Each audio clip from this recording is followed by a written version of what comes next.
পাকিস্তান সিরিজকে সামনে রেখে মিরপুরে শুক্রবার থেকে অনুশীলন শুরু করেছে বাংলাদেশ।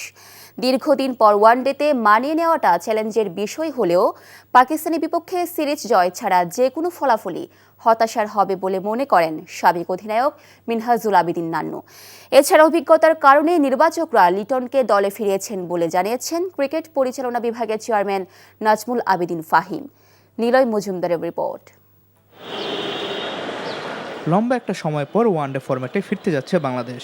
সবশেষ অক্টোবরে ক্যারিবীয়দের বিপক্ষে ঘরের মাঠে ওয়ানডে সিরিজ খেলেছিলেন মিরাজরা। মাঝের পুরো সময়টায় টি-20 ফরম্যাট খেললেও পাকিস্তান সিরিজের প্রস্তুতি হিসাবে বিসিএল ওয়ানডে ফরম্যাট খেলেছেন ক্রিকেটাররা। দীর্ঘদিন পর ওয়ানডে খেললেও সিরিজ জয় ছাড়া যে কোনো ফলাফলই হতাশার হবে বলে মনে করেন বাংলাদেশের সাবেক অধিনায়ক। যেহেতু পাকিস্তানের অনেকগুলি নতুন প্লেয়ার আসছে সেই জায়গায় আমাদের চাপটা কিন্তু বেশি।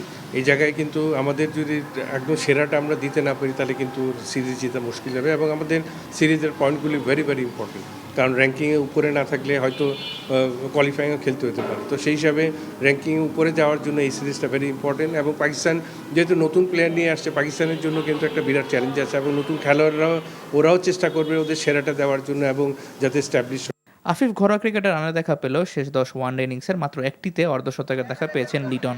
এমন অবস্থায় লিটনের দলে ফেরাটা যৌক্তিক কিনা এই প্রশ্ন উঠলেও এর ব্যাখ্যা দিয়েছেন ক্রিকেট পরিচালনা বিভাগের প্রধান। ওর এক্সপিরিয়েন্সটা আমরা খুব গুরুত্ব দিই।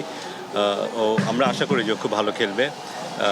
ওকে নিয়ে আমাদের যথেষ্ট স্বপ্ন আছে যে মিডল অর্ডারে ও যদি ভালো স্টেবল হতে পারে সেক্ষেত্রে আমাদের ব্যাটিংটা অনেক শক্তিশালী হতে পারে, কারণ ওর মতো একজন অভিজ্ঞ খেলোয়াড়ের মাঝখানে দরকার।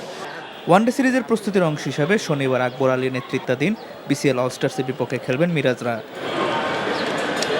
Niloy Majumdar, NTV news, Dhaka.